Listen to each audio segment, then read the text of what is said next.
कचरे के एक एक कचरे का हिसाब रखने वाली नागपुर महानगर पालिका हजारों टन कचरे के भ्रष्टाचार पर मौन साधे है। ऐसे में आज भांडेवाड़ी स्थित कचरा प्रक्रिया company Zigma global solution private limited द्वारा कचरे के वजन में हेराफेरी कर महानगर पालिका को करोड़ों का चूना लगाने का आरोप नागपुर शिवसेना यूबीटी द्वारा लगाया गया है।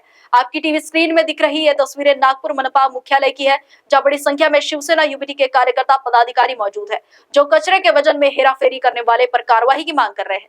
शहर प्रमुख नितिन तिवारी के नेतृत्व में यह आंदोलन किया गया, जिसमें शिवसैनिक बड़ी संख्या में शामिल हुए और ताली बजाकर जिग्मा ग्लोबल सोल्यूशन प्राइवेट लिमिटेड पर कार्रवाई की मांग कर रहे हैं।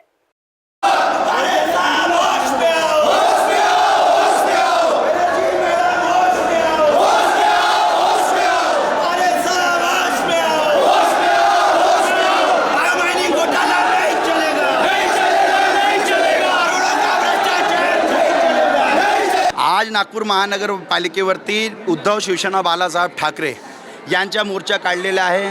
बायोमायनिंग घोटाळा, कोट्यावधींच्या प्रत्येक महिन्याला घडलेला बायोमायनिंग घोटाळा आम्ही एव्हिडन्सेस घेऊन आम्ही पेनड्राईव्ह घेऊन आलेलो आहोत, पूर्ण सबूत सोबत पेनड्राईव्ह सोबत आलेलो आहोत।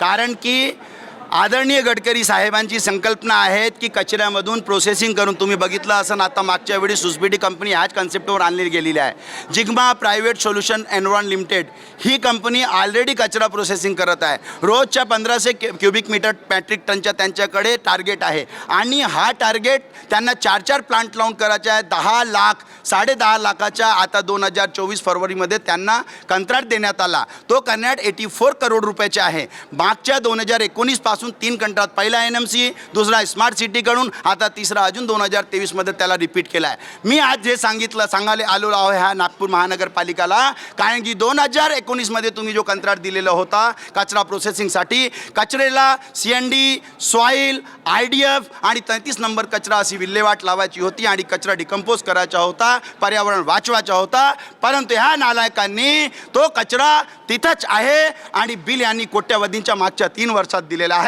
अब्ज रुपयांचं बिल देण्यात आलेलं आहे। परंतु आज मी फुटेज आणलेलं आहे, कारण की त्या फुटेजमध्ये मी 4 दिवसाची, त्या दिवशी दिवंगत आत्मा मनमोहन सिंग गेले परमात्माला, त्या दिवशीपासून ह्या लोकांनी रात्री प्रॅक्टिसेस सुरू केली। हा डंपिंगवरून मूलतः नियमतः कचरा आणायला पाहिजे आणि त्याची प्रोसेसिंग, हे जे कचरा 2021 पासून प्रोसेस करण्यासाठी यांनी पैसे ऑलरेडी घेतलेले आहे, त्याच कचऱ्याले रात्री ते इन्व्हर्टमध्ये घेत आहेत। आणि म्हणजे ज्या कचऱ्याची कोट्यवधीचे बिल घेतलेले आहेत तोच कचरा वजन करून घोटाळा, रोजच्या 40 गाड्या, त्या 40 गाड्याच्या पर टन 13 टन प्रमाणे 1200 टन कचरा रोज, प्रत्येक टनला 780 रुपये प्रति टनच्या हिशोबाने, म्हणजे 2 करोड 63 लाख रुपयाची ही, आणि अशी तुम्ही वर्षाच्या लावा 40 करोडच्या वरची घोटाळा आहे। म्हणजे आणि तोच कचरा ज्याच्या पहिले यांनी बिल 2 करोड रुपये महिन्याचा घेतलेला आहे, म्हणजे 80 करोड रुपये वर्षांचा घोटाळा मागच्या 4 वर्षांपासून प्रत्येक वर्षी चालत आहे।